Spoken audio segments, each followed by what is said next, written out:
Whether you're new to pool and practicing the basics, or a more experienced player performing drills to improve your shot making and positional play, the Drill Partner is perfect for you.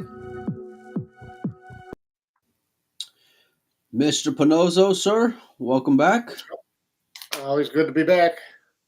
Yeah, well, we can't be getting in any more trouble today, Mike. We gotta just chill because we came in hot Why? we came in hot for a little bit there, and we gotta just dial it back a little bit, man. You doing all right? You doing all right? Good. Yeah. Well, it's Halloween. I could come dressed as somebody else. I know. I logged into my restream and I saw they had some like Halloween font, so that's why you noticed the different. I saw the font of the names. It's very spooky. Yeah. Listen, there was one thing. So like, this is parenting cheat codes here. So like, you can get away with missing some holidays sometimes. You know what I mean? Like, kids Yeah, don't get know.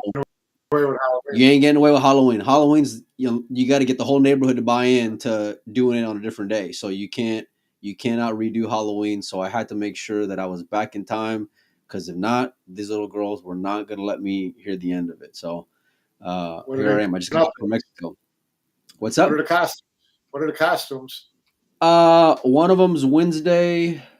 One of them is shit. I don't know. Wait till Halloween. I bought them, but I don't remember what the hell they were. It's been a couple weeks now. So I don't know, man. I have no idea. And you know what's brutal is that like before Halloween was just one day, right? Now it's like every weekend there's like some trunk or treat happening at this place or that place. Yeah. So it's being like a month long gig, you know? So I think next year you should dress Madeline up like Earl. Big oh wristband, a couple weights yeah, around her waist. the yellow glasses. Yeah. Finger extension. I think I got a broken cue around here too. I can give to her to walk around with. So, on the note of Earl, it's Mosconi Cup season as well, Mike. So, are we gonna have any Earl the Pearl announcements over the next coming days? So I'll take any uh, announce. I'll or- take any announcement at this point. I was gonna say, yeah, it's been a little quiet. But before we jump on into that, because there's a lot of topics to discuss today, Yeah, um, yeah, there are. Mike, I just got back from Mexico, but I saw on social media you were out there in New York for Mika's memorial, and I wanna ask you about that, how that went, who all was there, and what was the ceremony like? Yeah, no, it was great. It was really nice. It was hosted by Amsterdam Billiard Club and Greg Hunt, who always does a great job and has always been so supportive of the top players. He always has them there working at the club. He always doing things for them. I hope the players appreciate how much Greg does for them to keep them, to pay them back. But so Mika's mom flew in from Finland. Obviously, she was there, which was great. I think it was really helpful for her to see everybody there for Mika, so she knew she wasn't alone. There were a couple hundred people in there easily. He had about 10 or 12, he had 12 people, and each one just like 3 minutes or so, but it was a really nice way to do it because you got different angles from all the different people. Some were really close friends of his. Some of them were, contemporary, players. Rodney was there. Earl was there. Jeanette was there. Tony Robles was there. So a lot of people like that spoke, and then some of his friends spoke, and his mother spoke, and it was really cathartic. It was really, kind of healing, and they were all good stories, and they all had that central theme about, how Mika just, he lived life hard. Which, he still died way too young, but he didn't leave anything on the table. He was a fun guy. He was a hard worker. He was philosophical. He was, he got a lot out of his life, and you could tell it impacted a lot of people. So it was really a great weekend. Yeah, when I was looking at the photos, obviously seeing the players was great, and seeing some figures within the industry. I saw Karim was there from Predator, amongst others. I knew Vincent was going over there because I met up with him, Yeah, Vincent whatever it was was. there, Like, Karim was there, Jennifer Beretta like was there, Hunter Lombardo was there, a lot of people. there was a face that I didn't recognize, and I was going to. It was his mom. And I just want to ask you, 'cause I didn't, obviously I've never met her before, but what was it like? What does she have to say, Mike? And how I know you mentioned when there was helpful She, for her. yeah, I've met her a number of times. She's really a wonderful lady, very warm, very smart. Um, you know, a lot of style. Which is not. Mika was always a style guy. Of Uh, course, you got it from somewhere, yeah, right? yeah. She's yeah. Yeah. She's a wonderful lady, and she's lost two. Mika's twin, passed away at the beginning of the year. So it was. It's a mother losing two kids the same year. But she said she talked about how difficult it was flying over by herself because she usually was coming over to see new things or whatever, and this wasn't going to be the case. But I think when she got there, it was really helpful for her to see everybody there and see all the support and the love for Mika and the impact that he had on everybody. So I think that it was a really good thing for her. Well, my thoughts are with her and with her family and everyone who was there and everyone who's still mourning loss of Mika. Gone far too young for sure. And it was last night when I was doing some work for a little bit in the evening, and I was like scrolling through some photos, and I was on the Matchroom uh, on their Facebook page, right, like looking through different events or whatever. And I came across the U.S. Open from this year, and then I see Mika, and then I realized, like, man, that was just this year. Like that Yeah, was just this year, not you long, a know. couple months ago. Yeah, Yeah, yeah, and and he he was had. still. Well, that's the way he was. I mean, he was. His whole thing was, I'm going to get up every day and do something. I'm not going to, wallow in this and hope that I'll go out and live every day the same. And he had, 2 weeks before he passed away, he had called Pat Fleming about securing spots in the International Open. And not only did he do it, he told Pat, he said, "Yeah, I want to play in the 9-ball and the straight ball and the one pocket." That's so funny. He had no chill in him, did Mika? No, he was like, "Listen, if I'm still upright on that day, I'm coming to play." He was. Yeah, you gotta like admire his spirit and his fight and his perseverance, his Yeah, competitiveness among other things. And I can remember like just during that interview, whenever like news that came out, and he was talking about like how he was in Japan and he kind of had an idea of something, that it was something pretty serious. And then meanwhile, he's still busting through a tournament, like going 5 6 rounds deep or whatever it was, and like the same day he's getting news that's what he was out doing. And I'm just like, anybody else on the planet, like any normal person, would just like need a moment or whatever, you know what I mean, and yeah, just dial it back a little bit to like breathe and take it all in, but not yeah, not Mika. Like he wasn't an excuse guy. He was an ultimate competitor. He was admired. He was part of the reason why I fell in love with Paul, Mike. So yeah. I'm glad you got to go out there. So what are they going to do now? They're going to go and have another thing for him with the family back in Finland now. Is that how it? I imagine so. I think they're actually doing a full, service, Yeah. church service in New York in a week or so. Okay. So, I mean, his mother will still be around for a while, and then they'll go back to take his ashes back to Finland. Well, like I said, our thoughts are with her and with her family, and but in true Mika fashion, Mike, we got to talk about Pool because Mika would want to, Yeah, you know, yeah, talk about Pool. There's a lot of stuff going on. The Philippines Open just finished up. A lot of news coming out of there. A lot of surprises. A lot of not so surprises. Along with that, Mike, Qatar Open it started a couple days ago. Actually, it started like whatever it was, like 6 days ago through stage one. yeah, $100,000 for first, $1,000 buy-in. Mike, let's talk about the event for a minute. yeah. I mean, they had. I'll give them credit. I mean, they had 4 qualifiers for 16 spots. And those qualifiers had 128 people in them. So qualifier 1 had 128, four advanced to the final, to the main event 128.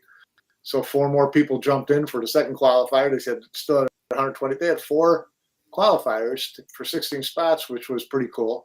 And then 128 in the final field. WPA tournament, so it was split up with WPA rankings for the top 32. European EPBF, I think, got 20 spots.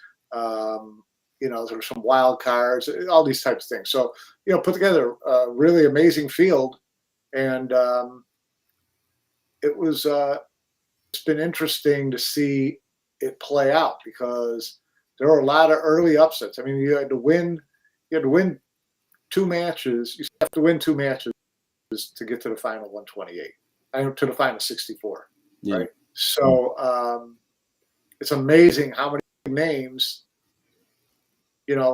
have lost once in their first, at least, some of them more than once. So, I was looking at a little list here. Loser side, Kazakis, SVB, Jason. It's unreal, Mike. Fran, every like Fran, the who's who of Jonas, Feder, Kachi, AJ. Yeah. I mean, a lot of big names on the loser side. Need to win one more to get into it. Yeah. I woke up this morning because my walls were shaking, and then I was wondering what was going on, and I guess it was the vibrations of the earth because the Philippines was just erupting once Kyle beat Kachi, So the Philippines was just, celebrating, they're probably still celebrating right now, Mike, and so. And I love that, like the Filipino fans, they troll on social media and get big chested like nobody else in sports, Mike. And the good thing is they can type English and speak English really well, so like it translates. When they need Yeah. Well, I'll tell you what, I don't know. They have my Facebook message thing. I'll take Kachi and it'll last longer from here. For who? Against who? Against Kyle? AJ. Against AJ. Oh, against AJ? Against Kyle. Well, we're gonna talk about AJ here in a little bit, and even the Philippine Open in general. But let me bring up some of the matches here, Mike, that are going on. You mentioned some upsets. Asis Tadike, he's a known Filipino. He's been around for a while. He takes out and there's a lot of hill matches for that matter. He takes out Kazakis 9-8. Edwin Gamas, another strong Filipino player, takes out Elliot Sanderson 9-5. The captain of the Mosconi Cup gets dumped to the one-loss side via the rookie Moritz. I'm sure that's not going to go over so well in the locker room, son. So, well, you better hope you make it in on points next year after this showing. Yeah, that's right. Stefan Kasper, another strong German player, gets through 9-0. Obviously, Jason losing to Moritz is great. Mike, let me ask you this, because when I look, the first thing that pops, well, actually, there's a couple things that come to mind when I see this bracket. One is how deep it is, right? And we talked about, you mentioned that just a few minutes ago, as far as like from a talent standpoint. And the guys from Fargo Rate posted as much as well, like just how depth, like as far as quality of player, right? But when I look at this, Mike, the one thing that just really gets me excited and intrigued, and the first thing whenever I first saw this is, I kind of like the no more seeding shit in this style, because we're getting monster matchups from the jump, Mike. From day one. Yeah, we are, and you can kind of get away with that when you're still giving somebody 2 bullets to get through the first 3 matches. Right. So you just have to win twice. But now because of that, you've got, Jason's going to play Shane. One of them's not going to make the last 64. Who do you got? I'm going to put you on the spot right now. So Shane, we'll get to him in a minute. He loses. I already know. I'm baiting you a little bit. I'm just laying the hook down, okay? In true SVB fashion. If it was 9 ball right now, I'd take Jason. 10 ball, I'll take Shane. I don't know that I would take Jason, neither one of them, if I'm being honest with you. If I'm just Shane's been in 2 finals. I know I know Jason was in the semifinals of the Philippine Open. I get it. And I heard it all throughout social media. I understand, but I would still. Shane's one of the few guys where, like, if you just doubt him just a little bit, that motherfucker can get up like nobody's business. He can go Yeah, no about it. No doubt about it. Yeah, for 10 ball, I'm definitely going.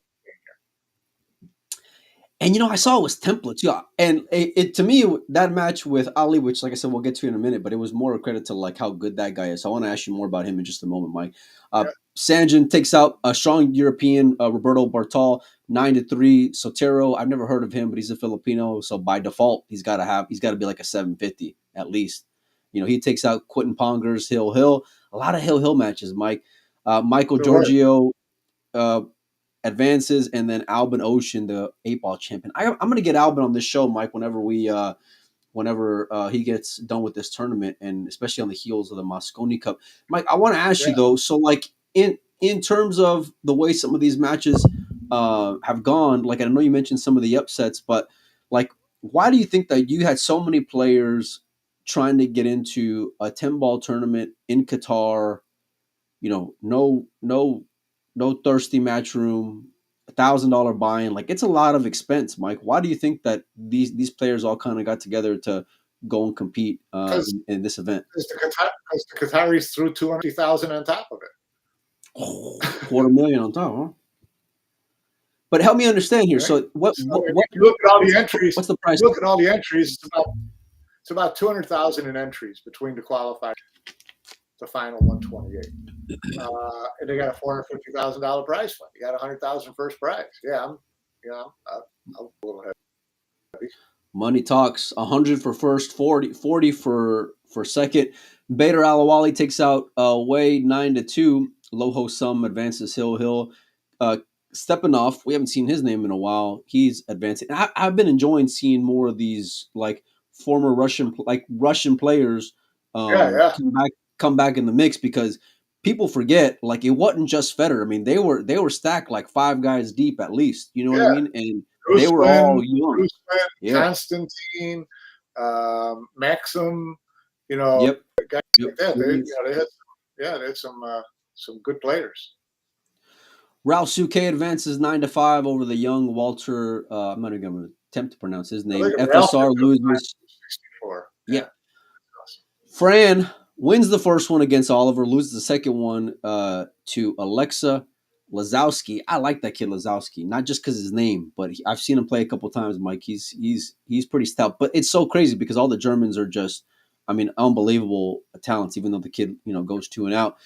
Robbie moves on. He ended up winning against some, I don't even know where that guy's from, Ali. He ended up beating Conrad in the following round. Some good matches, Mike. A lot of Filipinos. I'm noticing a lot of just big names here, Mike. Carlo amongst others.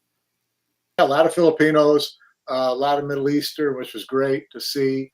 A lot of it's a different looking field. All the top players and a lot of landmines in there apparently. When you look down, you see. Look at Khalid, Mike. Everybody's high on this kid. Khalid goes 2 and out, losing back-to-back Hill matches to, with all due respect, a couple of guys I couldn't point out in the lineup. Right, 100%. And Middle Eastern guys for that matter. You know what I mean? So it's not like and again, I mean this with all due respect, but it ain't like losing to like Filipinos or Taiwanese or Chinese. You know what I mean? Like, so, kind of a bit surprising there. Thorsten, having a flashback, 9-8 over Jonas, and then loses to Mohammed Gamal and Mara 9-7. David goes 2 and out, Mike. Loses first to Juan Carlos Exposito. Alvin Maluto takes him down 9-7, a strong Filipino as well. Yeah. Wojciech, about as steady as a Polish guy as you can ask for, right? 1-2-ish, somewhere around there. Niels is into another final 64. The guy's just, he doesn't quit. No, and you know what's cool about seeing Niels in particular on here, right? Because he had posted that he wasn't going to go to, what was it, like Hanoi, right? I think it was like last minute. And basically by default, that just knocked him out of Mosconi Cup contention, because the only way he was going to get in was going to be off of points, right? So That was his only swing, and he was right there in the mix. I think he was like 7, 8, somewhere around there. Does not go to Hanoi. It for sure wasn't going to go to the Philippines, but to see him out here competing in this event, which is always cool, and he's like of that old school mentality. He just wants to fight. He just wants to go out there and prove himself over and over again. So kudos to him for making it through to single. Chen takes out a young Casper. Roman Heibler takes out the former European Open Dang 9-5. He's like why is he the only Chinese guy to come around every like 6 months, Mike? Do you know anything about that? Every year and a half, actually. Not sure. What were some other ones that were standing out to you, Mike? Well, Kyle Alvarado started out right away beating the defending champion, Daniel Maciel, and then he takes down Kachi 9-8. So, that's as good a start as you could hope for because he'd easy draw. That's for damn sure. So he had to come with it. I was real high on this kid, Mike, and then he got hit with that cheating scandal or match fixing scandal, and then he just kind of went into like playing these similar type events, like a Jeff DeLuna type. Not that Jeff had anything to do with that, but just like in terms of competing in that same type of circuit. It's great seeing him back out here competing in world events because, to be honest with you, if you would have asked me a year ago, or probably about a year ago, who was out of the young group, right? Out of the young Filipinos, it wouldn't have taken long before I got the Kyle. I mean, I'm high on this kid from a skill standpoint, just like I was a Bernie type of kid, Mike. You know what I mean? Just like what his ceiling is. Beat Daniel, like you said, surprising, Mike. Daniel loses 2 and out after being the defending champion. That's pretty brutal, buddy. He picked up 100,000 last year, so yeah. And then Kachi, like you mentioned, 9-8. Did you see that last rack of Kachi and Kyle? I did not. I didn't either, man. I was hoping you did some work around here instead of just me. You know what I mean? I was looking for it, but I didn't find it. Federer 9-8 over Aboud, loses to Wu Kun Lin 9-7. I got to sweat some of that one. Marcus Diola loses to Wu Kun Lin 9-4 right above. Wang Ming takes out another Polish guy 9-6. Chua does Chua things 9-5, 9-5, advancing. Mike, good bounce back for him. He did not have a good Philippines Open. Chua really early, so good to see him come back here and have 2 pretty solid matches. No, but I think it's just more a testament to one, how deep the Philippine Open can be, even though there was like 80 no-shows in there. But 2, it's a volatile tournament. Like and he of all people knows like how volatile it really is because there is so much unknown talent, and with being one of the golden boys, right, comes with expectations and pressure and cameras and all these things. You know what I mean? So like I get it. You know what I mean? Little Kachi takes out Max Lechner, so he's advancing through. Jeff DeLuna advancing through as well. I want to get to this SVB match, Mike, because this was the one that I was just, it was just calling my name. Let me see if I can scroll down here a little bit. You mentioned AJ. He loses to Simon Kural, another young but Polish guy, another young kid. Yeah, really good player. Really, really good player. Yeah. Filler doing filler things, 9-6 over a Filipino, 9-2 over Yukio. I think, wasn't he in the finals of some major recently? Who's that? Yukio, the Japanese guy. Oh yeah. I could have sworn he was deep in one of these events recently. Wasn't he a former world champion? Yeah, I think you're right. Yeah. Felix Vogel has advanced. Yeah. He took Mario He to go and qualify. I like Felix. I'm a huge Felix fan. Now he's your boy. I asked you the other day if he was better than Moritz like 6 months ago, and then you looked at me like I was crazy. He is. I don't think he is, but I like the kid. I mean, I spent some time talking to him at the U.S. Open. I thought he was really cool dude. He looks like a real nice kid. I've never been able to have a conversation with him. Really good kid. The pride of Indonesia, Albert Janarta loses to Snagaki 9-6. He's on the 1-loss side, still battling through. Let's see. Ryan SOOO 9-4, 9-7. So he's through. I like he kind of, you know what? Felix kind of reminds me of Ryan, just like who he is as a person. Real nice, like coming across real genuine and sincere. Your boy Victor is through, and then Yeah. the pride of Vietnam is on the one loss side in Huang. Mike, Yeah. there's like so many stars that are out, and as we make our way through, Amir taking out Shane in this part of the bracket, Mike, were you surprised by this? Or are you not surprised by this? Give me your thoughts on that matchup, Mike. Not really. Not really. I mean, we all know, the reputation, and we've seen him play in the World Championship, things like that. The guy's got, serious game. Um, and Shane, he can have a few bumps in the road in the qualifying rounds. But he's usually able to, pull himself together and get out of it. He's gonna have a little tougher road right now. But that wasn't that big a surprise to me. Was it a surprise to you? Well, sure, yeah, it was, but only because I'm trying to think because number one, I got a lot of respect for Amir, and like everyone else, once we got to see more of a sample size from him this year, like I gained a lot more respect versus just like just a number on Fargo rate. You know what I mean? And I respect Fargo rate as well for that matter, just to Yeah, be on the record about it. But right.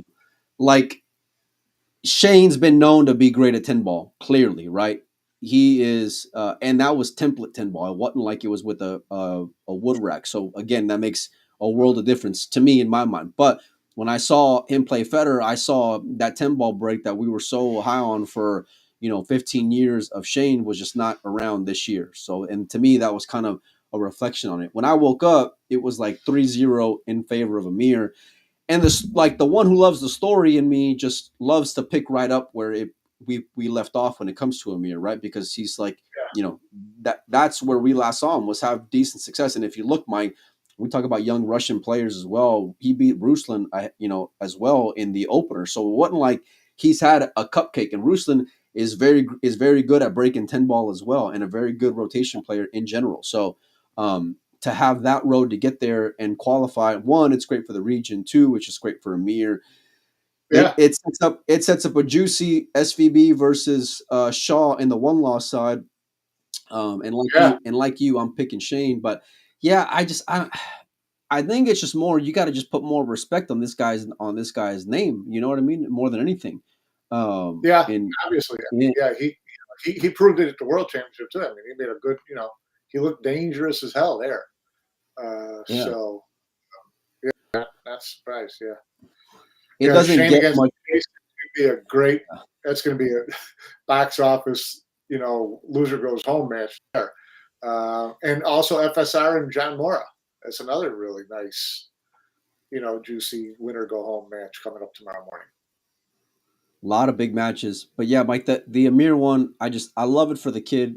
When you beat a name like Shane in your region, right? Like with all the pressure on TV table, everyone's hyping it up, and they wouldn't have done that 2 years ago, you know what I mean, or even a year ago for that matter, like the way it was this year, So Right. to go and like live up to the bill like it did, just kudos to Amir, man. That's just about as solid as can be. I Yeah. look, I'm not betting on Jason. I'm just not. I know how Shane can kind of get up for it, and I know how Jason can sometimes not get up for it. And so and plus I haven't seen Jason break 10 ball and goddamn, I don't even know how long. Maybe Bigfoot, maybe at Derby. But other than that, I ain't seen him play much. I ain't seen him play much at 10 ball. Dennis Grabe advances as well. I want to put some show some love to Dennis, man, because that dude is just like Kazakis, super consistent, Mike. Yeah. Just Yeah. just He's like been that way for years, and now, we see him win something last year. We beat Josh in the final. Then yeah. Kazakis make 2 world championship finals. So, we've always known those guys were there. It's just him, being a little more front and center. They're always kind of in that 8 to 12 range in your mindset of the players to watch during. But they're they're getting the job done. Yeah, and like they were kind of the butt of some jokes in terms of like them having success on the WPA circuit without the lack of talent, right? Like that we had seen over the Yeah, years. So for yeah, them to for them to continue that, but with everybody around, it just they showed their own worth and got some more respect on their names, Alex They included. You know weren't what I mean? obviously they weren't there. They were just following the money, you know. Well, So I think it was a combination of just being exhausted of the bullshit, and then of course, you know, financially it makes more sense if you got all like some superstars over there, let them go do that, and we'll still make our living over here. It's all good for them, you know. And so, and I think like they had already been, you know, left out to dry, so to speak, by the matchroom train a time or two in the yeah, past before. You know what I mean? So it's like I yeah. can't say I can't say I blame them. To their credit, they took that like more quieter, you know, inconspicuous approach where they were just like, you know what, I ain't gonna hear no evil, see no evil, speak no evil. I'm just gonna go Well, and there's, just you take know, if this. you look at it, there's kind of a group of them, right? Yeah, That were Mario, kind of all like, of those dudes, yeah, Mario, Max, Oliver. Dennis, Oliver, Alex. They're like, we're not your favorite sons. We get that, so we're just gonna go over and collect this money over here, and it's Yeah, and kudos to them because, like I said, they're still having success in their own right, even with everyone there. Some Filipinos battling it out. Oliver Villafuerte and Assis on the one loss side. Stefan Casper takes on a gentleman from Taiwan. I'm trying to cruise through here, Mike, and just see what other matchups. Constantine and Janarta, that should be a good matchup as well. You mentioned John and Francisco. Who do you got there in that matchup, Mike? Because I think it's closer than what I would have guessed. You're like, man, you yeah. even I snapped. probably if I had to bet money, I'd bet Fran.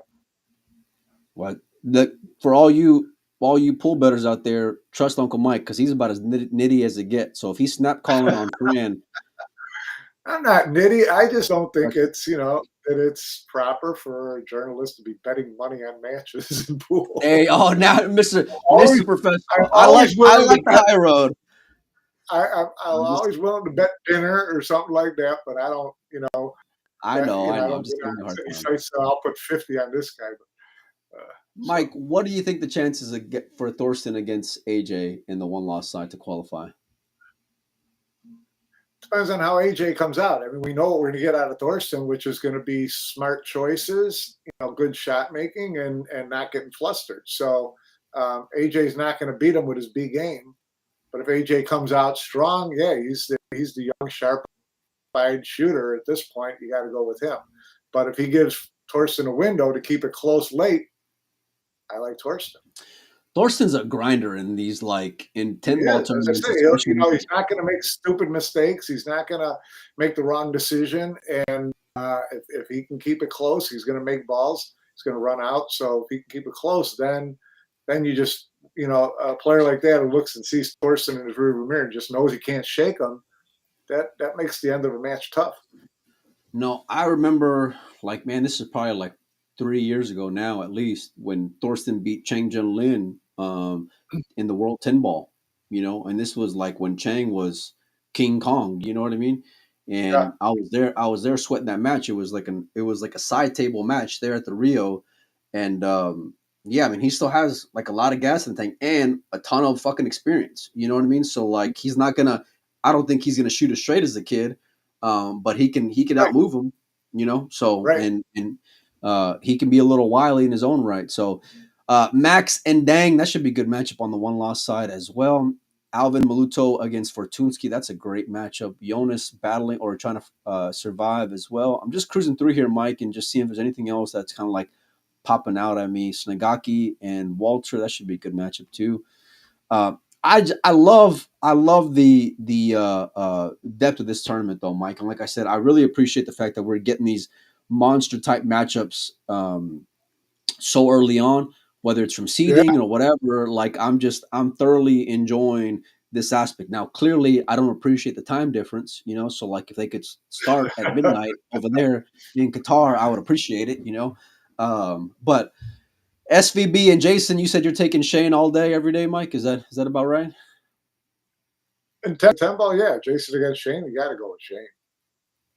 Well, that's about as good a I mean, transition. would it be the biggest upset in the world if Jason won? No, Jason, is as good a player as there is, but this is Shane's backyard, so got over there. Yeah, I mean, look, I've seen Jay like just have issues when it comes to drawing big names in single elimination, and I was seeing a post from like whatever it was, one of the Vietnamese pages, and they were like talking about player accomplishments for the year or whatever, right? And I came across Jason's, and it was like consistently 32, 32, 32, 16, 32. You know what I mean? And in my head I'm thinking, well, at least he's consistent. But then the other side is like, and this kind of goes back to what we were talking about at the beginning in terms of like how tough the draw is. It's like you really don't face anybody until round of 64 anyway. You know what I mean? Like at worst, Yeah. or at best, I should say. So it's So like how many big matches has he won? Is that what you're saying? that's. I mean, like that's all I'm asking because I know he can get the shit end I will of tough say draws. in the Philippines Open, he looked really good. He always steps up really big when there's a big crowd, Mike. That you got to give him a lot of love for. Like when he looked really, really good, and then he, tanked that last ball. I mean, you never saw that coming. Otherwise, in the finals against David, who the hell knows what happens? But I thought he played really, really well. So, I mean, obviously he can do that. And he can do it consistently, but just hasn't. Yeah, no, I mean, like, look, he is the ultimate. Like, he is a showman amongst like bland players, and Jason lives for crowds and pressure and environments. And even whenever we talked to him last year after Manila, right after they lost like nine, it was over by day 2 or 3 maybe. But anyway, Yeah. they made it a run and a little bit at the end of the Reyes Cup last year. But when you talk to Jason, he said the same thing to me. He was like, it's so flat in there, and that's not like what he's used to. So like it's no surprise to me that the last major he wins is Hanoi, right? You think about Hanoi, major packed environment, real thick with energy, roaring fans, all these things. You think about the Philippines Open, especially in that mall, like there was a lot of people there, Mike. There was like tension and excitement and drama and all these things. And so like that's where he can he can thrive. You know what I mean? So kudos to him on a great run. But what? No, I think that's great. But I mean, listen, if you're one of the top players in the world, you got to be able to win when everything's not set up like Christmas dinner for you. So well, that's part of the reason why I like Shane in that matchup. I mean, outside of Shane's monster 10-ball break, which we ain't seen in a while, but it's just a lot. if they put it on a table and if they put it on a table in the back like that, then yeah, Shane looks even stronger, right? Yeah, I just don't know. Like Shaw is very consistent to some extent, but then he's also very inconsistent to Yeah. other aspects. You know what I mean? So, and I think that I think he's one of the players that also rides the fact and is very aware of the fact that like he's very much in Matchroom's favor, and whether it's from a promotion standpoint or whatever, it's like he's very comfortable. Where there's a lot of experience and young players there who are very hungry. You know what I mean? And it's very different whenever you're comfortable versus whenever you're hungry. If you're on the dole, things are pretty good.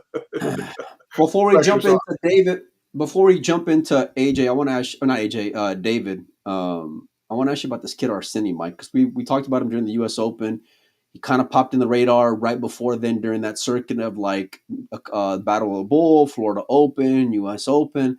Now he's in his first major final, Mike, or I mean, if you can call it a major, but in the first Matchroom final. We'll get to that. Yeah, we'll get to that. Yeah, give me your take on the kid from Finland. You know what? I got a chance to talk to him after he beat Shane in the U.S. Open, and and he's a really interesting kid. I don't know if he's got if he was born in Russia and transplanted to Finland, whatever, but he's really focused and really matter of fact and really confident. And you saw some of the posts. What I was kind of surprised. I mean, when he beat Shane at the U.S. Open, he was just sprinting around the table driving, right? When he was winning matches in the Philippines Open, he had his hands cupped to his ears. He was egging on the crowd. He was dancing around like he was Jason Shaw II.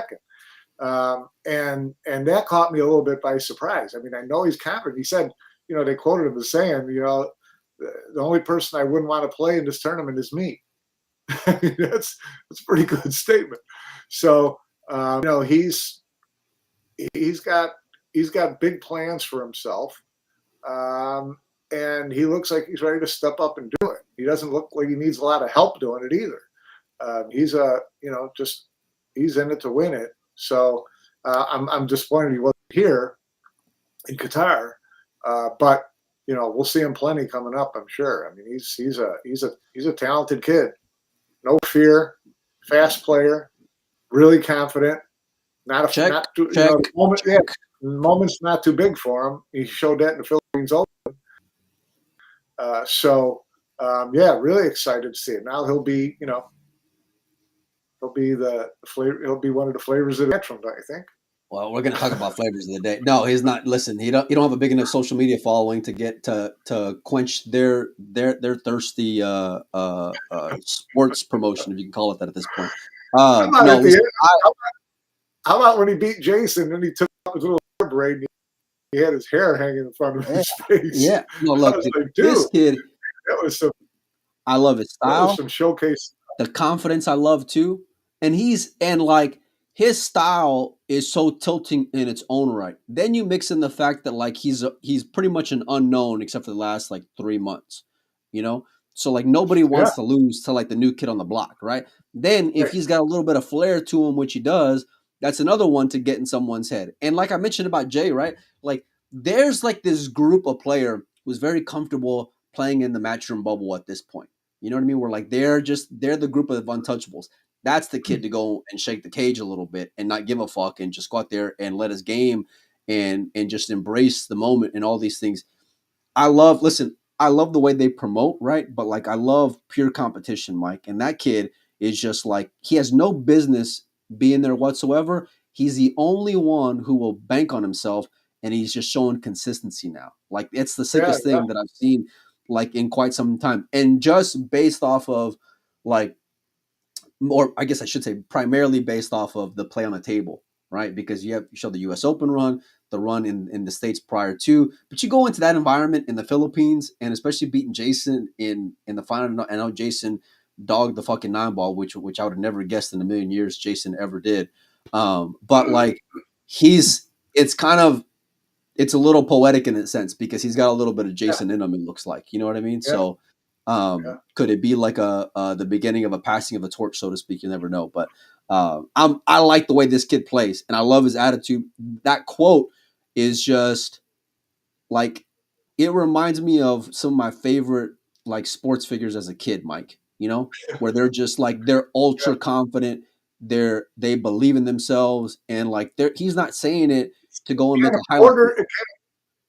It kind of borderlines on a disrespect for the players in front of you, not disrespect in a bad way, disrespect in a, listen, I got business to do. I know you're a hero, but I'm here, I'm right in front of you. And if I can, I'm going to take your wings off. So, just buckle up. And I like that. Yeah, no, I fully understand what you mean in that statement, Mike, and that's where you'll see great players. And don't get me wrong, there's plenty of players who think they're great and who will say things like that. And then they end up just fizzling out and end up, working at Home Depot at some point. You know what I mean? I get that too. But that kid, when you say that, I kind of think of Shane tapping him on the shoulder, kid, you're supposed to lose here, and he's just yeah, right. You know what I mean? Okay, sure. I got you. I'll lose right after I bank this ball. Get out of my way, old man. He is the real deal. Mike, there's a lot to talk about in terms of the Philippines Open. I don't know where you want to go from here. I want to see more of this kid though. That's number one. But I want to see more of him. I want to see more of JB. Oh, here we go. Okay. Well, this is where I want to if we're gonna talk about flavor of the day, then you got to go JB and AJ and now Arseni And No, but and Arsini is playing pool. He's not like banking on social he's media. playing his way. He's playing his way in. He's playing his way Yeah. in. Yeah. Yeah. What's your take on that whole Philippines Open and all the social media stuff that was going on there, Mike? You know what? It is what it is. I mean, everybody say, well, it looks like this guy could play. Listen, nobody said that AJ couldn't play. And I'm glad he did well at the Reyes Cup. But no one's going to tell me that he didn't get the nod because of social media following, which is fine. And I've said it before, and I'll say it again, even with JB Suksal. It's Matchroom should do this. They're smart to do this. They're idiots if they don't do it, right? They're trying, the way you grow the sport is to have heroes and people that people want to dial into and people want to watch. And they don't, you're better off if they're 21 right now than if they're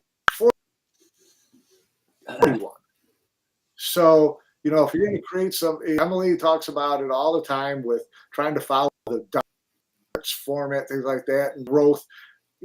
Darts got Luke Littler, which was this 16-year-old kid who looked like he was 35 and selling some insurance. I need to see some idea of that kid. Yeah. And he like lifted that sport all by himself. He was already doing okay, but he took it to a whole nother level all by himself. So they're idiots if they don't look for the same people in pool. But we've seen them kind of like take them in and then they disappear. Take them in and then they disappear. Anton Raga, Mohammed SOOO, guys like they come and go. But that's the way you play the game too. Now you have this social media following, you have some flair. We're going to give you a platform. If you keep doing that well, you'll stay on the platform. If you don't, we're going to find someone else with a platform to replace you pretty soon. So I think it's marketing. It's smart. It's what they should do. And the JB, he wasn't even. I don't think that they even knew until the last minute that he was old enough to play in the tournament because he had just turned 16. And so all of a sudden, there were all those openings at the end for the Philippines Open. This guy goes in there. Oh fuck! Nobody showed up. The AJ Manis adversary, and all of a sudden this kid's sweeping up all the attention too. Wins a couple of really close matches. Has a lot of fun. He was entertaining. I liked watching that kid play, probably more than AJ Manis. AJ Manis is just a raw talent. He's got that following and he's got some swagger to him too, but it's a more quiet confidence type thing. I like the JB Sukals. I like the Arsenis, Sebastianovs. I like those guys who are like, yeah, keep the camera on me and I'll give you something to take pictures of. I get like real conflicted about this shit, Mike, because I understand everything you're saying completely. And you're right. Like, listen, AJ maximized his opportunity. Now, should he either look at it as a purist, you're looking at it one way. If you look at it as business, I don't want to sound so like old, you know what I mean? Like, and so, but I'm trying to like just, I'm trying to just like be true here. You know what I mean? To me, and my raw feelings on, listen, while I can understand taking the swing on, taking a swing in terms of pushing him throughout, not for the sake of missing out on like the bread and butters of the world, and the real ones in terms of current accomplishments and current form, because I do feel like they do push players to the backside when it's like, yo, listen, there's going to come a point where like these kids ain't going to be traveling to all over the world, and all these events. So like what you're going to end up with are these European players and Asian players where like, are they going to want to play your game given the fact that like you just toss them to the side, with in a heartbeat, Well, tell me what toss them to the side means. Can they not play in the open events? Can they not? No, they can. But listen, there's a whole list of Asian players who were overlooked because of AJ, right? There's a whole list of European players who are now playing WPA events who were overlooked by Matchroom over the years, And so after a certain point, they just say, you know what, we'll go play the game, but we're very aware of the fact that like we're not going to get any of your favor. You know what I mean? Yeah. We've talked about this before, and a lot of that goes to, this idea of meritocracy and um, and in these promoter events, right? So, there needs to be more transparency in how they do that. So I'm okay, for the Reyes Cup, so I understand. Were there guys ahead of AJ? Yeah, okay. So they're taking a spot and they're put. We didn't, did we blast Duong when he got picked a year ago? No. No, did we question it? It wasn't as big a lightning rod as AJ. I don't know why, because it was the same thing. We're picking Duong because we wanted someone from Vietnam, and he was from Vietnam. Well, but I think it was twofold for him. One, it was because you want to try to bring in the online presence that it can bring, but the other thing is hoping that you can put more asses in the seats, because you mentioned Luke Littler, right, in the darts, okay?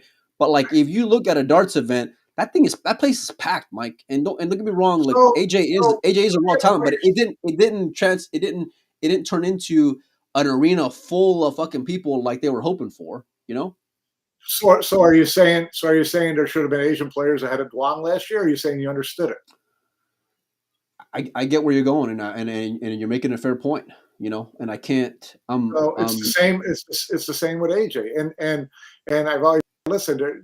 That's why you have, and it should be more spelled out. You have merit spots, and you have we're going to play a card spot, right? So if you have the World Pool Masters, if you have the PLP, things like that, it should be in big letters. We're taking the top 13 out of 13 players, and we're going to have 3 spots that we're going to play our own cards on. I'm okay with that. Now you're not going to push aside if you're Mario or Max or anybody like that. You got to finish in the top 13. Just do it. Play your way on. So I understand it, but there should be, to me, more transparency in how you're going to play these games with these kind of events. Now, with the Opens, I don't care who they throw an invitation to. I mean, if it's 128 players or 256 players, I don't care that they invite Barry Hearn and Andy Goldstein. It didn't cost, they're not, 3 Asian players that should have been in there, and damn it, they didn't get their chance. They're 254, 255, and 256. Yeah, but let me ask you this: if they're forking the bill over to get these guys over there, and I'd imagine that it wasn't free to get them over there. I'm just going on a limb here. Okay? My money. Then, okay, fair enough. It's my money. It's my game. I'm not gonna. I can play a couple of these cards, and like I said, they can always get away with playing a couple of cards. Always, you should. You're supposed to. You're business people, but let's make sure that it's not, always from the hip, winging a prayer stuff, and people don't know until the very last second what what's going on, whether they're going to get on the team or not. That's not right. I don't know why my mic is my mic cutting out. I don't know, Mike. I'm not sure. We're just going to keep on rolling with it. It's not cutting out to me hearing you, but yeah. No, look, I can understand to an extent. Right, I don't ever say where this is where like it when you have things like this going to happen, the writing kind of becomes on the wall. And I didn't just like when I guessed AJ getting picked for Mosconi Cup, it wasn't just out of thin air. You know what I mean? I'm not saying I had any heads up on it either, but like it's very obvious the way that they can go and play the game sometimes. But what that does is, and given how thirsty they can be for clicks and likes and all these things, it's like it takes the fun out of sweating the season, right? Because listen, it is the end of October, and I could care less about the Mosconi Cup, Mike. And part of the reason why is because of the process, right? The one that in the process that is currently, right, that the powers that be have put into place there. I don't want this new event to go down the same shithole. Like I don't. I want to be able to sweat it, but I can guarantee you, or at least I would be willing to bet a decent amount of money that come next year, you're going to have AJ back on the team and you're going to have Huang back on the team. So now you're only going to have 3 spots. And this is going to turn into Team USA all over again with success, right? But Team USA in terms of like, what's the incentive for these guys traveling, right? If they already know they got their spots locked up. All and for some of these guys who are just going to be the next Jasons or the next Skies or the next whoever, right? Who are just going to be in their favor. What's the incentive? Like they're not if you're not hungry and you're just put on a pedestal without any kind of success or accomplishments. That's the part where you set the overall locker room back. And like whenever I heard Emily mention Luke Littler in terms of AJ, listen, it's I get what he could be, but saying something like that is completely different because at this point nothing's like he was MVP. He took advantage of a great opportunity, all those things, right? But like he's not saving anybody yet in like the way Luke did that whole fucking sport. You know what I mean? Like what am I missing here? And so and not just that, but like it's also a little unfair to the kid to put that kind of pressure on him as well. You know what I mean? Without like having done anything really. Like I mean, just nothing in terms of accomplishments outside of what he did out there in the Reyes Cup. So like, and the same thing with any of these guys who like they're just you got a big social media following, boom, you're the next Earl during the US Open. You're the next Earl during the Florida Open, right? But then what happens after that, Mike? It becomes a little cringe. It becomes a little, you know what I mean? And so that's where I get a little have a little bit cause for concern from a lot of aspects. And plus, look, seeing that kid Arsini versus seeing that like riding the coattails of AJ and JB, right? Like, listen, if they're a promotions company, right? Promote the ones who are grinding and who are the splash because like promote the names and personalities within the sport. Don't just piggyback what they did on their own social media to get some extra clicks and likes and follows on your own page because that's what it feels like a lot these days, Mike. And so listen, I watched wrestling as a kid, Mike. I don't want to watch wrestling anymore. I like sports. I like competition. I like, you know what I mean? I like all those things. And so it's taken a lot of the fun out for me. Mike, we talked about the Philippines Open. We haven't even mentioned the winner. David Alcade is Mr. October, as you dubbed him. He used to be Mr. July because that's whenever he came clutch, but he picked up the Philippines Open in winning 30,000, basically picked up another 40 on top because he's going to beat Team USA here in another month or so, Mike. And so give me your thoughts on David and what he was able to do out there in Manila. David's like clockwork. Sometime during the year when it looks like he's kind of like slipping back out of the equation, whatever, he's going to make a run at a tournament. He's going to he's going to go to the final. He's going to go to the semifinal. And he did that. And he played he played some really great matches to get there. He did not have an easy road and he played, and he's so comfortable out there at this point in his career. And so, these are the moments that I live for type of thing. And they're not too big. And when he says, people always say, I want to go out there and just enjoy the moment and not put too much pressure on himself. He lives that. The other guys say it and they get out there and they're like, they're all over the place.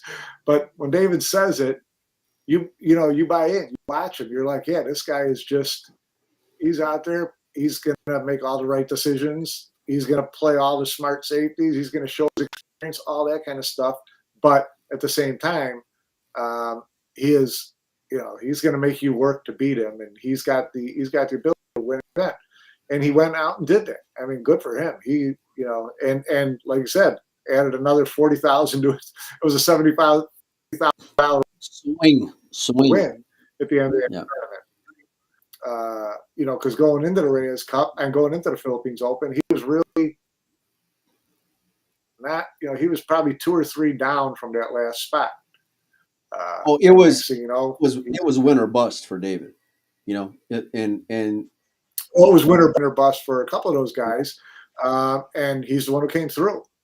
So but that's like the guys who were ahead. Look, that's just what he does, And there were times, especially like years ago, and I was real hard on David, and me and him had a real genuine conversation about how he took my take on that whole shit years ago. And then he followed that up with a strong performance in Vegas. And I'll never forget, and this is one of the coolest things. I just love like special moments in sports. But whenever he was like, this is where I do the talking, tapping on the table, Yeah. And like, if I think about him, that's him, he is right. Like that is who David is. You know what I mean? Like he may end up being in that 6 or 5 through 11 kind of range consistently. But like when it's time, David just goes and plays, man, and goes out there and just fucking takes it. He doesn't he'll indulge the social media aspect parts of it and play the fucking game with matching and all these things. But like he's very aware of the fact that at least I would imagine anyway, he's very aware of the fact that like he's gonna be one of the first men out. And so in order for him to be the last guy in, which he's been over the last couple of years, it's come off of strong performances, not off of like social media. So that part I got the world of respect for. Winning in a final in that type of environment against that kid who like is the second coming of Shaw is great for him, and it was dominating and overwhelming and exactly what I expect from a guy with experience. And so kudos. Yes. What's up? Yeah. Where does his resume sit right now as a Hall of Fame potential? That's an interesting question. I think, look, I get what the qualification ought to be in terms of world championships, right? But like, me and Mike, I'll go against the grain in a lot of things, and one of them is just the old eye test, and making European teams is a difficult thing to do, and coming clutch, facing the shit that he faced, like I weigh that into consideration as well. A win like this for me, it's not just him snapping off a major in October, right? It's not winning the UK Open where it becomes an afterthought. No, sorry Mickey, or sorry Robbie, or sorry Josh, or whoever else has won it, right? Because it can be an afterthought. For David, there was so much more along with that. So like I value what the moment was for him, and so for what he was able to achieve, I'm putting a lot more weight on like do I consider the Philippines Open a major? Probably not. But in terms of what it meant to David's career and in the overall, yeah, that's awesome. You know what I mean? And sure, I would go and put him in the Hall of Fame, because in these, you brought it to me years ago, whenever we had the debate about Fran, like you got to show me consistency, right? And getting in all these finals and winning world championships in a short time frame, what enough? But if you think back on when David first got on the European team versus him still getting on the European team, when all we talk about is how young the sport is and all these things, and there's David still hanging around, still fucking making teams. And these were like in years where we thought about, is this the greatest European team ever assembled? Like these type of conversations, Mike, and David is always in that conversation, and he always has to get there the hard way, or I guess, if Josh pisses off Emily too, you know what I mean? Then he kind of gets bumped up to the front. So, but I would say yes. So that's just me. But on the note of the major aspect of it, Mike, I want to ask, or how about this? How about you answer? Do you think he's a Hall of Famer? Because you're the one, you're the man in the Hall of Fame jacket yourself. Yeah. Well, that makes it harder for me to ever talk about anybody that I don't think deserves to be in, because I don't think I deserve to be in. But it's like I don't know. I'm a couple of years ago I said not a chance. I'm a little I don't know. It's a really tough career to look at. Because to me, Hall of Fame is about titles in big pro events, right? Yeah. I'm not talking, we'll throw in a couple of Whirlpool Masters. Okay, that's kind of the B class for me. The A class wins. U.S. Open, World Championships. I get it. Yeah. I have 2. Well, not even U.S. Open, World Championship. Just it could be to Europe, but if you won 3 European Opens, 2 UK Opens, the U.S. Open, what you got left? If I'm looking at David's career in these big events, I see 2 wins, and he's in his 40s. Well, that's an awful long time. He's got the UK Open, the Philippine Open, right? He's got he's got a few Mosconi Cup victories as well with a high percentage. Mosconi Cup to me, that's C. You know, if I put weight of titles into categories, A is big, open, international tournaments. Okay, well, look, B let me take. is Whirlpool Masters, Mosconi Cups, things like that. Well, I mean, not even Mosconi Cups. Mosconi Cups to me would be in the C funnel. You're on a team with 5 guys. You play 3 times to race it to 5. That's not kind of, to me, determine your career. So I don't know. It's a tough one with me. I think he's an amazing player. If I look at the list and the resume, given how long he's played, I'm not sure I see it right now. But that's it's everybody looks at it in different ways. I get what you're saying. I can't argue with, like, numbers don't lie to some extent, right? And I completely Yeah, get right. that. But I can tell you where my vote's going to be when it's time for David to be on a ballot. That for sure I will say, and so maybe it's just like the eye test aspect of it, getting too Yeah. like emotionally invested in the story side of it. But I get like the brass tacks of it all. You know what I mean? And so you mentioned the Mosconi Cup, Mike. You might be the only one mentioning the Mosconi Cup, or social media might be the only one mentioning the Mosconi Cup, because I haven't heard any Mosconi Cup announcements, even though a lot of players have qualified. A lot of players are already in. What is the deal with, like, I know that they're tired from all the JB Sukal posts and AJ Manis not being able to make the team for USA, but like what is going on with these lack of posts, Mike? I mean, what is with Yeah, I thought this honestly, was the crown jewel. I thought this was a Super Bowl of our sport, Mike. And this year it does not feel anything like it at all. yeah, no, it's how deep into the year all this has been dragged with no discernible information. And so you've got theoretically automatic bids, automatic spots for That we don't both know if they're in teams or not. secured, and none of them have been announced. Have they made a formal announcement on Pius? Have they made a formal announcement? I mean, forget Josh. I'm just talking about guys who are in good favor who have made it on points. Why do we not have any announcements? I mean, the build up to this is, we're like 5-6 weeks out. This used to be a 12-month process and talked about for 12 months, and you knew exactly what you were scoreboard watching for 12 months and whatever. And then we saw him move the goalposts for the picking of the Reyes Cup teams, and no information on the teams. David gets announced in a post-match interview. It's just weird to me. Really freaking weird. Really weird. This is where, like, I get further fired up from those decisions, because and I'm just gonna, just for a second, just talk about Pius for a minute, right? Like, you got to imagine that's what you've dreamt of your entire life, right? Because, like, it was held in that highest standard, right? To go and win a major and to go and make a Mosconi Cup, right?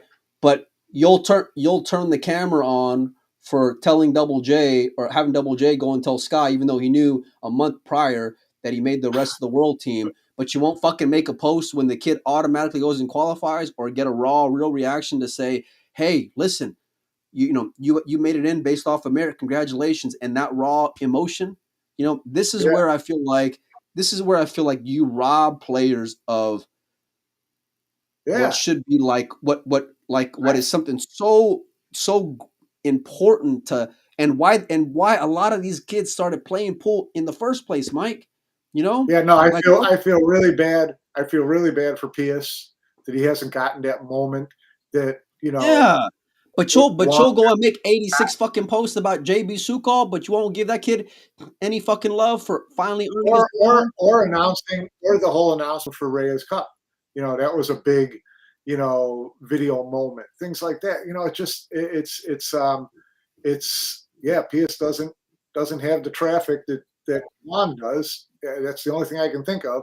But yeah, it's a shame that stuff like that's not out there, that's not made. Meanwhile, Jason puts out a post leaving the Philippines saying, taking the team, I upgraded the team on our way to Qatar, and it's Moritz, and it's Pius, and it's David Alcade. Well, he said who the team is. Why can't Antrim say who the team is? Yeah. I don't, it's moves like that are what take the spirit out of wanting to go and play in your events. Moves like that is really disrespectful to kids like Moritz, and there's a lot of them. I mean, not Moritz, Pius, right? There's a lot of them that are like that, and there's a lot of them who were already saying, you know what, like we're not gonna go and indulge the fucking circus anymore, you know. And it doesn't have to. And to me, it doesn't have to be that way. It is that way, and it's almost like shame on you for turning it into that. And on the note of that question down there, Mike, like for one, I mean, number one, it's shitty for Pius. And we don't even know if Josh is getting in, if Shane's getting in, even though they're automatics, right? But like, I cannot think of a year, and this is like I think now USA's won what 3 out of the last 18 years, something like that. You know, like it's it's been dry for a long time and it's just decayed in my opinion. But anyway, like even despite the fact that like they were getting their asses whooped every year, I was still a glutton for punishment and excited for the Mosconi Cup every Yeah. year. And you know what? And Every then I realized like maybe a month ago or 6 weeks ago, maybe 2 months ago, that it was just like, man, I don't feel the same way about it, Mike.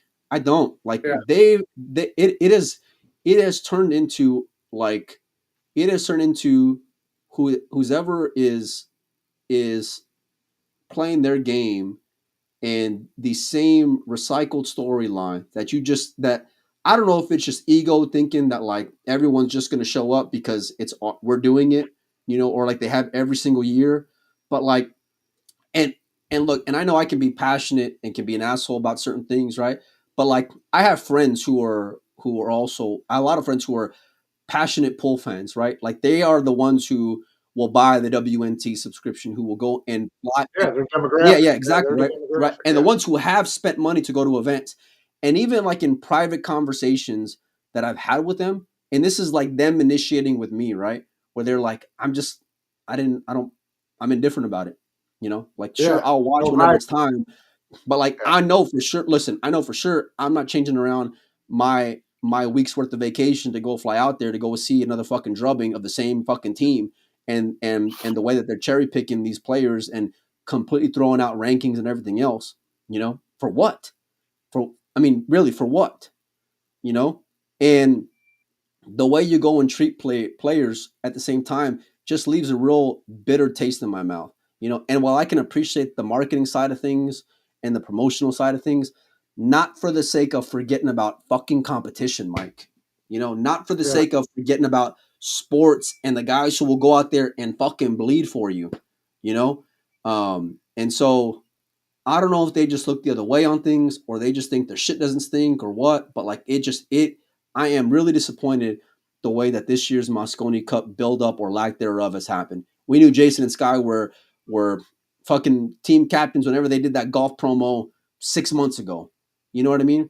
And their energy has been so focused on so many different things that I can understand to some extent, but then it's like, yo, you're missing the boat. And Yeah. how do you not realize like you're missing like I get wanting to grow, but not for the sake of burning the ones who are spending money with you. Because the demographic, the diehards who are there, like the ones who are already here, like they're so a lot of fans are just left with this ugly fucking taste in their mouth with everything, you know? And Yeah. so and it kind of goes to like a bigger point. Like if Filler and Shane don't get in, there's already no PL. I mean, there's already no World Cup of Pool, no World Pool Masters. You know, they're changing the game in the last minute. What's the point of the rankings at this point, Mike? In your opinion? Not a lot, really. I mean, they have to get back to trying to make the rankings mean something. They don't. They don't mean anything. Nothing. They don't At mean a this point, fucking they thing. really Nothing. don't. No, they don't mean anything. It doesn't mean anything in terms of what you'll get like Although from. it means, it means at least enough to the point where Pius is on the team. Okay, because with the Sure, sure, rankings, Pius is fair. not on the team, right? So, which would be criminal. So there's a little bit of, there's value, but they've they've lost the plot on what they originally said they were building when they started the WNT. Okay, that was very defined. It was very professional. I had tons of optimism. It was very like, okay, this is what we're going to have all these open events, and you're going to earn these points, and these points are going to get you into this event and this event and this event. And they kind of still do, but we're going to kind of change the rules as we go along, and whatever we feel like doing. So you really don't know what you have to do, but just keep coming to the tournaments and win a lot of points. You'll get something for it, some nice parting gifts or something. But yeah, no, it's gotten really. This has really been a bad year, and this was their bread and butter, Mosconi. This is what everything else was based off of, and that was what Reyes is supposed to be based off of going forward. Is this aspirational thing. You talk to every European kid who came up playing in the last 10, 15 years was like, I want to make Mosconi. You want to keep it to that. Now, I don't think that. I mean, they probably still think they want to make Mosconi Cup, but I don't think they're making their money decisions based on it. Yeah, no, they would have. They know they could win 5 events and get left behind if they would have, like, the real ones would have fucking bled out to make that team, just to make that team and to go and compete, and at a certain point it shifted. And as a whole, like, I don't know if it's just a bunch of yes men or what, Mike, but goddamn, like, this was the one thing that, like, year in and year out, I would look forward to, no matter how pathetic it really was from a score line year in and year out. Score never mattered. I mean, I argued that every day when they said, "Oh, we got to change this. USA stinks." I said, "Yeah, change it when people stop coming, because they won't." But now, not 100%. In fact, we've not heard a thing about ticket sales. We haven't heard a thing about anything Mosconi, but I haven't heard anything all year about ticket sales for Mosconi Cup in London. And usually, there were years they were sold out by July. Yeah, so I'm going to be really interested to see what the gate looks like this year. Really interested. I am too. Because that's what I'm afraid of, and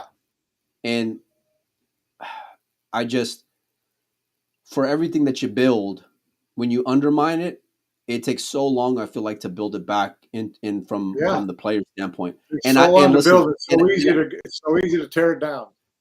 And look, and I know pool players are mercenaries and they'll chase the dollar. I know all those things, Mike. I get all that, but, like, don't lose the fans because you think that the moves you're making are just too good for it, because I'm scared to see what that arena is going to go and look like, because as a fan who loves pool, I mean, like, lives, breathes, eats it, I can remember, Mike, before we even started doing any of this shit, man, years, 10, 50, how old am I now? 39. So, like, 19, 20 years ago, right? When I'm at home sweating the internet, like, watching pool and China Opens and all these things online. And I can remember thinking about the WPBA and the Gai Young Kims and Zhao Ting Pan and all these girls playing in Oklahoma, right? And Mosconi Cup was, like, so far away for me. Like, I couldn't even imagine that, But Oklahoma was close enough to me. But, like, I would think about, man, one day I want to go and see these things, I want to go and see these professional events. I want to go see these great players, And there's certain events that I still have that thing for, and that'll always be in my heart, because of just loving pool and loving sports. But, like, Mosconi Cup always transcended everything. Like, it always got through everything, And this year it's completely different for me than it ever has been. And it's a shame because, and I think a part of it's because of the decisions from them. I think a part of it's from the players who are playing their game along with it, because and I know they're getting money and all these things. I get all that, but it's like, man, you got to have a certain level of like, personal pride and accountability to say, what is it that I want to, like, stand for? You know what I mean? Or represent. You know what I'm saying? And it kind of leads me to our next question, Mike. And it's, what do you think? Because, listen, I don't know if Filler's going to be on there. That's the only thing that'll change whether or not somebody else different makes a team. I guess the same thing goes for for SVB as well. Same team for Team USA this year, or you think Lucas is getting the nod? Well, I went public, halfway did. through the Philippine Open that I said it was going to be the same team as last year, and I still believe it will be. I know there's been a big groundswell of support the last week for Lucas. I know no decision, at least announced, whether or not they've been made. I can't say with any certainty, but I fully expect it to be the same team for a number of reasons. I think Billy being Sky's boy is a big part of it, and rationalization coming with Billy finishing 8th at Perry Open. Okay, Lucas did not have a great trip to Asia. Okay, whatever. Right. And also, if you're an easy rationalization is, we've got Europe with 2 rookies. This is our best chance to go in there with, without a rookie and try to shake a little bit. Okay, that's a good rationalization. You can rationalize your decisions any way you want. I think it's going to be the same team. And I feel bad for Lucas because he did go spend a lot of money and go to all those events and you know what? Maybe he should. So has Shane McMahon. So has Corey Deuel. So has Oscar Dominguez. So has all these guys who don't want to go out and travel anymore because they got the shit into that steak year in and year out, Mike. So I have a lot of them. Well, here's the other side of that is they're not buddy with Sky either. Lucas went to all these events. If he's one of the top 3 U.S. players, you would have thought he would have finished with a little more points. But, he's still a young kid trying to find his way into it, whatever. My question would be, if you're Lucas and you look at all the effort you put into it last week, you passed over for Billy, do you bother doing that next year? You sure the fuck don't. Nope. Just like I can name a long list of other players who don't either, because that's the process that Matchroom has turned this shit into, where it's, and that it further sets not just Team USA, but like we need all the help that we can get. Let's just be honest. And so I understand everything you're saying in terms of rationalization, but it's a 2-man race. It's Lucas or Billy. It's Lucas or Billy. And that's it. I saw comments about Oscar. Listen, I love him. He's my guy. Everyone knows that. Yeah. But he hasn't traveled enough, and I wish he would have parlayed his U.S. Open performance and gone to Asia and then go and spoil their fucking party. That's what I wish he would have done, and that's what I told him but who's that? Oscar, because Oscar had a good run at the U.S. Open. But yeah, I mean, like, you can't beat the buddy system in my opinion. Like Justin Hall says, risk for reward is not there, hasn't been for years, and that's with a USA team that's like that doesn't have success in terms of majors, Mike. By you adding Federer on the team, boom, there's one spot gone. SVB takes up another automatic, whether it's captains or otherwise, that's gone, right? Sky being a captain's pick, that's gone, right? Then you throw in the fact that Billy's his best friend, that's gone, right? So you're playing for one fucking spot? Really? One fucking spot. That's what you've turned it into, and that's why players like a Justin Hall with a ton of fucking talent are disincentivized to go out there and compete. It doesn't make sense for them. Yeah, well, I don't know. Okay, here's where I'll argue with you on that point. Okay, so you're saying nobody in America has enough talent to get more points during the course of a year than Tyler. Okay, now we got to be better than that. The hell, we do. But we ain't never going to get better than that when all the experience. If you look at Europe in recent years, you'd almost say the same thing. Well, Filler, Jason, you're playing for one spot. You know what? Moritz went out and took that fucking spot. Amen. So you put up, and you just can't show up and say, "Well, I went to all the events, I should get in." No, you got to go to all the events, and you got to make a difference. You got to make an impact. Look, okay. There's got to be some of that in there too. Look, I agree with you, Mike. I do, and I've said this for years that like rookies got to go and earn their way, right? And so like for all these American fans with high hopes and being disillusioned and all these things of they're going to go and win because there's 2 rookies.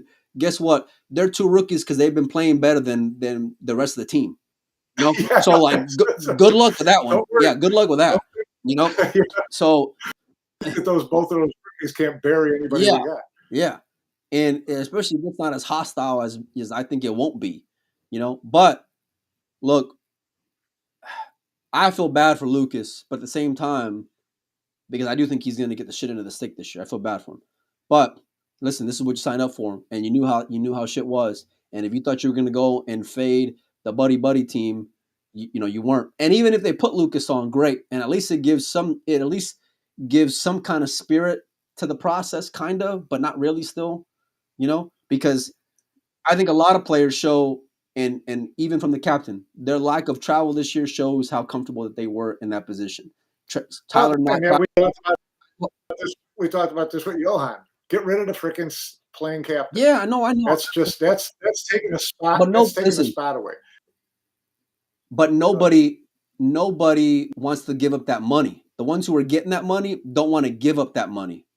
You know, and that's what it boils down to. And this is where, like, I'll say, like, in terms of players collecting checks, and I'll play your game because I'm in their good graces and all these things. I get it, but like with that comes the scrutiny of not performing as well, And so when you start looking at numbers and successes and all these years, and I seen Billy's post talking about his, if I travel this year, I'd be in the top 5. What difference does the top 5 make? Top 5 didn't fucking matter last year. You mentioned signature wins throughout the year. Signature wins didn't matter last year when I was nut hugging fucking Oscar, right? But this year, all of a sudden, but this year it matters, right? When you want to make a case, this is the part that, like, and I get wanting to win over public favor and all these things, Mike, but like if you go in there with the same team, what little hope you maybe you had because you're just a glutton for punishment is just out the door, in my opinion. And I get you can go and bounce on rookies and get in their head a little bit, but there's still far more talent on that European team than there will be on that American team, And so I hope from a storyline standpoint that they bring Lucas in. At the same time, Lucas hasn't earned his way on there either. So for that standpoint, I would probably say, I would probably take Billy just because recent form and because he's not going to get rattled, and what he will bring in terms of energy could go and rattle the Europeans. Now, I'm not saying that it will, but it could, as far as him getting everyone fired up. It depends on which energy. Billy is one of those. I thought Johan knew how to harness Billy, how to make him intense, how to keep him keep that upside, but also have him nailed focused. Okay, the Billy we saw last year, he won a point, whatever, but that was on tilt. That was like, okay, he brings energy. No, energy is not standing around shooting smoke off in the middle of an arena. Okay, that's not energy. That's Marcus wearing a Napoleon hat. So, can this team do well if it's the same team as last year? Yeah, if they have the really right focus, if they have the really right intensity, if they're hating the guys across the table from them, if they take that kind of approach, then maybe they can do some good. But don't go in with the clown show that we did last year, please. I would listen. You talk about focus, right? I would rather have a player captain like Tyler than I would have a player captain like Sky, because Tyler is a no bullshit kind of guy either, and Tyler is, and he don't mind making enemies on the team because of his people still got to listen to you. People still got to listen to you if you're barking orders. That's why I think it should not be a player. It should not be a player, period. But Mike, what difference does it make if there's another Muppet if they don't have the power to make a decision anyway? Because even if you were to go in there, you wouldn't be able to make a hard decision on a player no matter what, because that Matchroom values them more than the next guy up. Well, are you good enough to go in there? The thing to me is not which players you pick, it's what you do with them with the ones you bring in. So if they got saddled with somebody they didn't really want, so if they're really good captain, they're still going to get 5 guys ready to play. dialed in, focused, ready to play. That's what the value would be. So even if they're a little handcuffed on the 5th pick, play the hand you're dealt and go in there and kick some ass, whatever you got to do. So I just think that the player captain's a horseshit. But look, we've been on the show way too fucking long, Mike. I don't know what we're thinking, going an hour and a half. I'm gonna get you out of here on this, Mike. I'm gonna get you out of here on this. Who should be the 5th pick of Team USA, and who will be the 5th pick of Team USA? It will be Billy. I think it should be Billy, and I think it, and I think it will be Billy. I can rationalize either. Yeah, look. I get, like, if I think about going in there with the same team versus what the comparison is to what Billy brings, and that's the only 2 options, right? That's the only 2 options on the table. Like, Lucas just hasn't done enough, and it sucks for him, whatever. And I get all that, and it's and who knows, and people are going to have their. Do you see the outcome being any different with one or the other?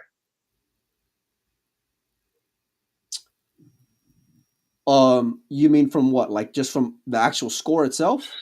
Yeah. No, I think it's about even money. Okay. Then why wouldn't you let this kid learn how to get into that arena? Because you haven't earned it yet. That's why.